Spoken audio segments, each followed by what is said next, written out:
ઘરમાં રોટલા કરવાવાળું નથી, રોટલા કરવાવાળું છે તો કામવાળું નથી. કેટલા કુટુંબો સાફ થઈ ગયા, નાની નાની ઉંમરમાં વહી ગયા, કોઈને ખબર નહોતી કે સવારે શું થાય અને ઘોમાય. હજી આપની માથે કાળ ધર્યું જ રહ્યો છે, છતાંય આપને એક ટકો બીક નથી લાગતી ખોટું કરવામાં. જે કરી છીએ જ કરી.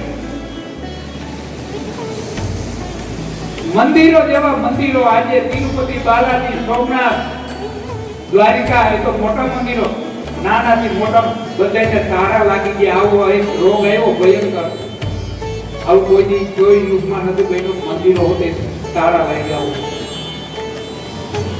એ સમય આપણી માટેથી વયો ગયો અને જેટલા બચી ગયા તો આપણી માટે ભગવાનની કેવડી મહેરબાની કહેવાય. એ મહેરબાનીને નામે તો કાંઈક પાંચ નામ લ્યો, કાંઈક તો લ્યો. તમારી પાસે કઈ કમાણી તેમાંથી કોકને દિયો તો ખરા. દાન કરો, પુણ્ય કરો, સેવા કરો, કાંઈક તો કરી લ્યો. નહીં આ મોબાઈલ યુગમાં બધું કે બધું હોય ગયું, આપણે કઈ કરી એવું નહીં. તમે પાવરમાં ન બેઠો, પાવર કોઈનો નથી ગયો. સિકંદર બાદશાહે 14 દેશ જીત્યા હતા. 14 હવે 14 દેશ જીતાય છે, એમાં કેટલી સૈનિકોની બદલે આમ થઈ જાય. પોતાના સૈનિકો કેટલા મરી ગયા છે, સામેના કેટલા મરી ગયા, બદલે આમ કહી દે છે 14 દેશ કેમ જીત્યા. ઈ 14 દેશ જીતનારો સિકંદર બાદશાહ મરતી વેળાએ એના માણસોને કીધું કે મારા ખુલ્લા હાથ જનાદામાં રાખજો. આ પબ્લિક જોવે કે 14 દેશ જીતનારો ખાલી હાથે જાય. એમ હું ને તમે બધાને જાતા જોઈતી. એક પાવડીએ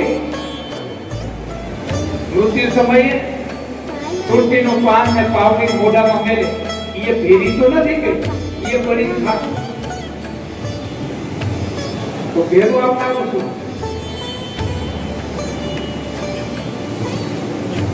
પોતપોતાના મનથી સમજો. જીવન મળ્યું છે તો જીવનનો સાર્થકતા માત્ર ખાવા પીવા, પહેરવા, ઓઢવા, હરવા ફરવા, મજા કરવા માટે આ શરીર નથી. હાથ પીરાઈ જાય પછી મિષ્ટાની રાહ ના લો. આ માથે આ ભાત પીરાઈ ગયા, ધોરા થઈ ગયા, પછી મિષ્ટાની રાહ જોઈ ખોટી. તમને પાછી યુવાની બાળ પણ કાચકો આવવાનું નથી. એ અવસ્થા છે. એ અવસ્થા પૂજા પહેલા કાંઈ કરી લેજો. એવું નહીં વિચારતા ગઈડા કામ પછી ભજન કરજો, ગઈડા થયા પછી ભજન નથી થતું. કોઈ ગઈડા હોય તો પૂછી લેજો. એના હાથથી કામ કરતા હોય, પગની કામ કરતા હોય, આંખું કામ નહીં કરતી હોય, કાન કામ નહીં કરતા હોય, ખાધેલું પચતું નહીં હોય, મગજ થોડો ટીમ થઈ ગયો છે, નકરા લુગડા ચૂક છે પણ મારાને પકડ છે નહીં. બહુ અઘરી બાબત. અમે કહ્યું છે અને હજી અમે કરતા રહીએ છીએ. આપ પણ કઈ કરતા રહ્યો.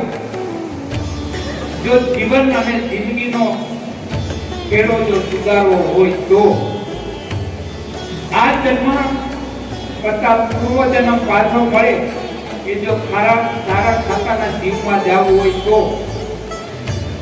નકર રવ નામનો નરક તો બધાને મળવાનો. કાંઈ નહીં કરીએ કે એમાં તો જવાના. ગમે એવા માલપુઆ, ગમે એવા ખાણા ખાઓ તો આ દેહ પડી જાય. હીરા જડી ઘરેના પહેરશો કોઈ દેહ પડી જવાનો. મલમલના કાપડ પહેરશો કોઈ દેહ પડી જવાનો. એ મોહને કઈ ઓછો કરો. માત્ર શરીર ઢાંકવાની જરૂર છે. કાપડ એ જરૂરી. બાકી આજ તો તમે જોવો છો દુનિયા બેફામ. જાજુ નથી કહેતા પણ આજે પુરુષોમાં વ્યસન અને બહેનોમાં ફેશન આપણા હિન્દુ ધર્મનો ઘણો ઓટલો વારી નાખ્યો. મર્યાદા તૂટી ગઈ. આજે મેં જોયેલી વાત કરું, સાંભળેલી નહીં. કોઈ તો સાંભળેલી, કોઈ વાંચેલી વાત કરતા હોય, પણ મેં તો જોયેલી વાત કરું છું. અમે નાના બાળકો હતા ત્યારે ચોરે 5-10 મોટા બુઢા બેઠા હોય બુઢિયા, તો ભાઈઓને ત્યાંથી પસાર થવું હોય તો એક દીકરી ભેગી રાખી, એ દીકરીને મોકલે ચોરે કે બેટા બાપુને કે આદેશ કરે અમારે બૈરાઓને જાવું. બૈરાઓએ તો લાજનો ગુણગુણો કાઢ્યો હોય, પણ પુરુષોએ હવે ફારી ઉતારીને આદેશ રાખ્યો. બે રાજ પરતમાં બૈરાઓ ત્યાંથી નીકળતા મેં મારી નજરે જોયા. અને ચોરામાં કોઈ ના બેઠું હોય તો દીકરી કે કોઈ નથી, ચોરો ખાલી છે, તોય મારી 80 વર્ષના ડોહીમાં કોઈ લાજ કાઢી હોય કે માં કોઈ નથી, કેની લાજ કાઢી કે ને દાદા બાપુ બેસતા આજ તેની દેહરાની લાઈનો કઢાતી આજ છત્રી કાગડો થઈ કે લાજ કે મર્યાદા કે વિચાર તો કરો. આજ સ્થિતિ કેટલી ગંભીર બની. ઘણું બધું વિચારવાનું છે. ઈ બધી વસ્તુ કરતા લાજ અને મર્યાદા થોડીક રાખો.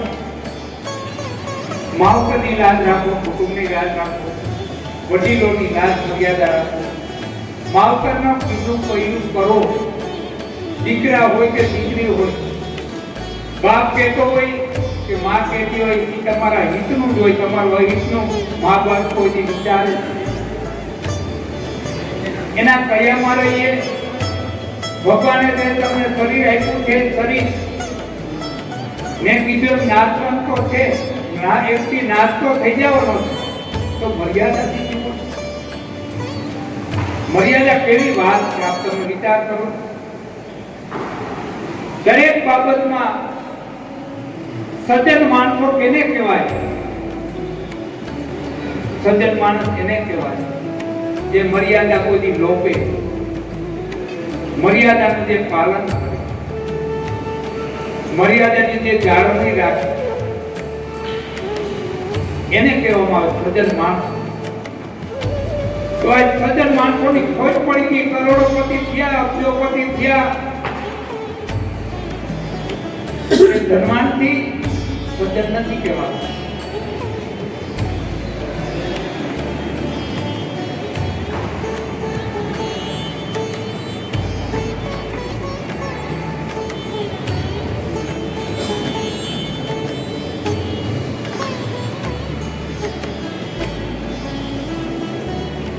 એટલે આજે એમને તક મળી એમ કે બહાર નીકળ્યા કે બે શબ્દો કહી છે, પણ કેના માટે? અમારા માટે નહીં. અમે તો અમારું કરતા રહીશું.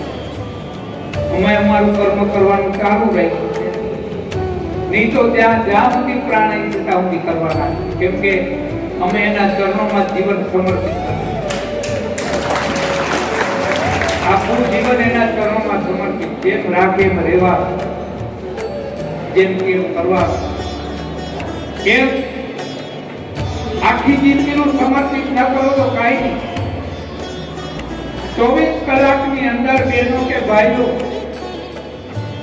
આપ માત્ર અડધી કલાક જ જીવન સમર્પિત કરો ભગવાન.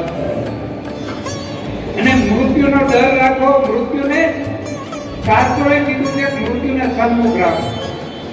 કાંઈ અવૃત કર્મ કરતા તરત વિચાર કરવો જોઈએ, આ કેને માટે કરું? કાલ તો મારે મરી જાવ. આ ચોરી કેને માટે કરું? કાલ મરી જાવ. આ જુગાર કેને માટે રમું? કાલ મરી જાવ. આ દારૂ કેને માટે છું? કાલ મરી જાવ. મૃત્યુને સન્મુખ રાખજો તો તમે ખોટા કર્મ કરતા અટકી જાવ. આજ માનવ મૃત્યુને જ ભૂલી ગયું. બીજા મરે એટલે જો આપણે કહે ને ખરખરે ગયા, ખરખરાનો શબ્દ સમજ્યા છો તમે? ખરખરો એટલે હું જેની માથે આપતી પડી, જેની માથે સંકટ પડ્યું, કોઈના જુવાન દીકરો હોય ગયો, કોઈના મા હોય ગઈ, કોઈ બાપ હોય કે કોઈ ભાઈ હોય, તો એને સગાવાળા સંબંધીઓ ભેગા થઈને એને ખરો કરવા માટે, ખરો એટલે હિંમત રાખવા માટે બધાએ આશ્વાસન દેવું જોઈને હિંમત આપી એને ખરો કરવાનો, ખરેખરો. તો બીજો શબ્દ ખર એટલે ખર ગધેડા નહીં કહેવાય. અટાણે કોઈને દાયકો નથી લાગતો, જેની માથે કોઈની ભોગવે છે બીજા કોઈને દાયકો હોતો નથી. અટાણે તો ગધેડાની કોઈને ખરખરો એ નકરો દેખાડો તો ઓ બીજું કઈ કોઈ નથી કહેવાનું. ઓમ ઓમ ઓમ ઓમ, જે ઓમ બોલવાથી આત્માની ગતિ થાય. ઓમકાર જાજા ભેગા થાય, જેટલા આપણવા કે બધાનો ઓમકાર ઉઠે તો એક આત્માની ગતિ થાય છે. આત્માની ગતિ માટે ઓમકારનો શબ્દ વાપરવામાં આવે. આજે પ્રાણ ફોક મેળવવામાં આવે કાનમાં ઓમકારનો. જ્યારે પ્રાણ વયા જાય ત્યારે મસ્તિકામાં અમુક સેકન્ડ જીવ રહે છે. ત્યારે કાનની દ્વારા ઓમકાર કહેવામાં આવે તો એ જીવ સજાગ થઈ જાય. માયા કોળ વિકમણા બધું દૂર હોય છે. તો એ મને એને મોક્ષ થાય, એને ગતિ થાય, મુક્તિ થાય. એટલે એને કાનમાં આપણે ઓમકાર દેવામાં આવે. તો આજ બધું હવે બીજો વાત શું કરવું આપણે? એવી નબળી વાત કરવા કોઈ બેઠા નથી, પણ છતાં આપણે બધાને ખ્યાલ આવે કે આજે સંસારની અંદર ઘણા એવા પુરુષો છે. ત્યારે મરતુકની નનામીમાંથી અગ્નિદાહ જે પૂર્ણ થતા સુધી દેહની ઉભા પકે છે.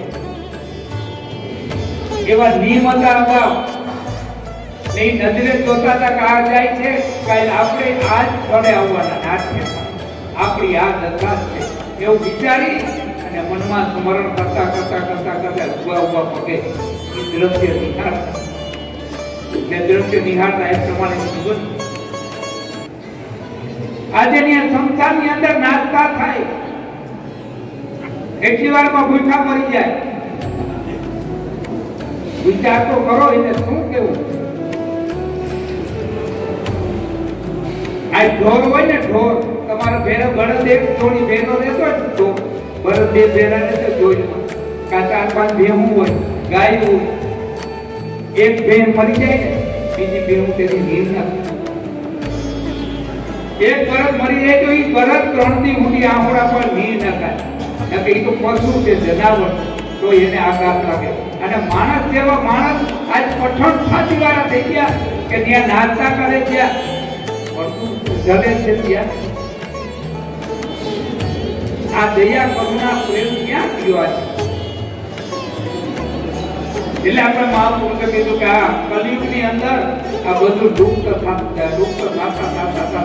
એક દિવસને સમયે કોઈ જાતની લાગણી તો રહેશે.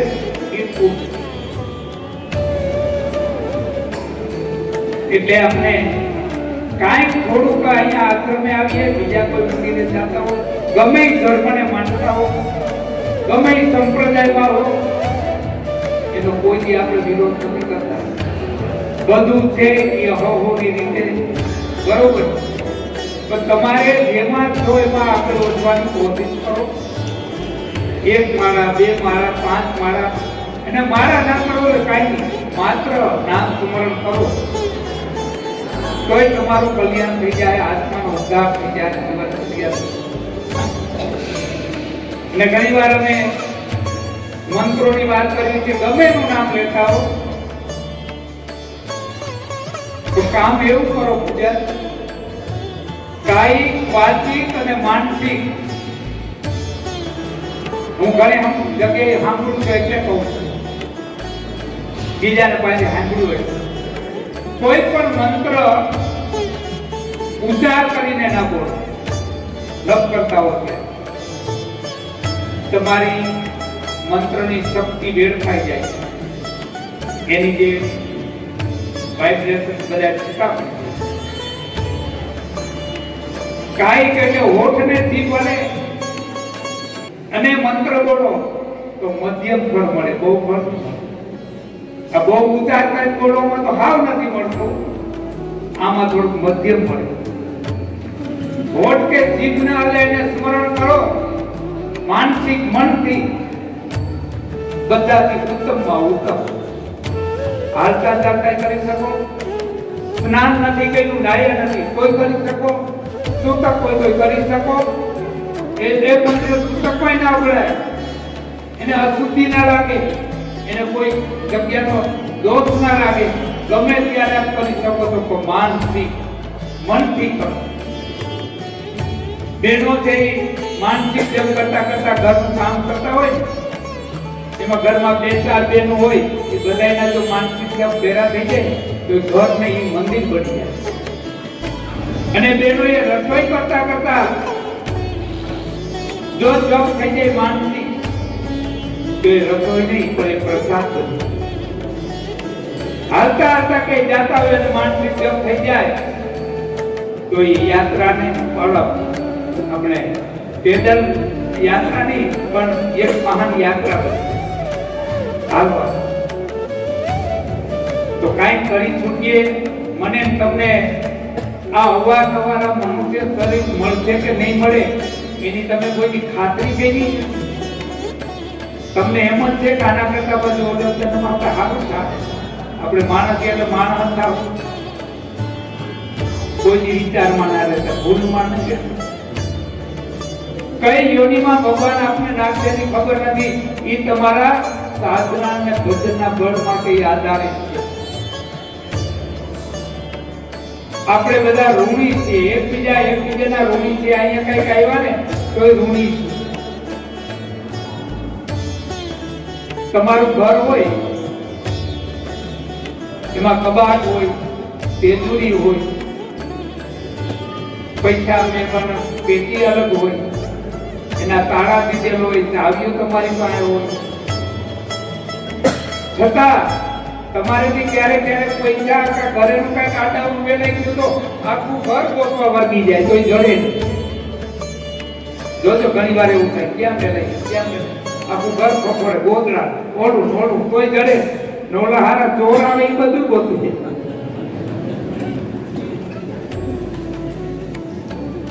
તો ચોર ને કેમ ગણી ગયો? કારણ ઓલા ભોગમાં આપણે લીધેલું હતું એટલે એ લઈ ગયો. એની તાકાત નથી અને જડે નહીં. એમ આપણું કરેલું કર્મ ખોટી રીતે વેડફાઈ ન જાય એના માટે સજાગ થઈ જાય. બહેનો ભાઈઓ બધાને કહેવાનું એ થાય છે કે જેટલું આપણે સાંસારિક વ્યવહારિક લૌકિક આજે બધા કામ કરે એની ભેરું ભેરું થોડું આધ્યાત્મિક થોડું કઈ કરતા. જો સ્તુતિ પાઠ આવું જે કઈ કરવાનું હોય, પાઠ કરવાના હોય, સ્તુતિ કરવાની હોય, ગીત ગાવાનું હોય, કીર્તન ગાવાનું, એ મોટે હાથે બોલ, એનો વાંધો નથી. કોઈ ચાલીસા કરતા હોય, કોઈ ગીતાના પાઠ કરતા હોય, એ બધું બોલ. મંત્ર બહુ મંત્ર તો માનસિક જ કરો. માનસિક જેની એક જ શક્તિ નથી. કારણ અમે એટલા વર્ષોથી કરી દીધી, અમારે અનુભવ છે. એ અનુભૂતિની હું વાત કરું છું કે એમાં કેવડી બધી તાકાત પડે એ આપણે કરતા રહીએ બધા.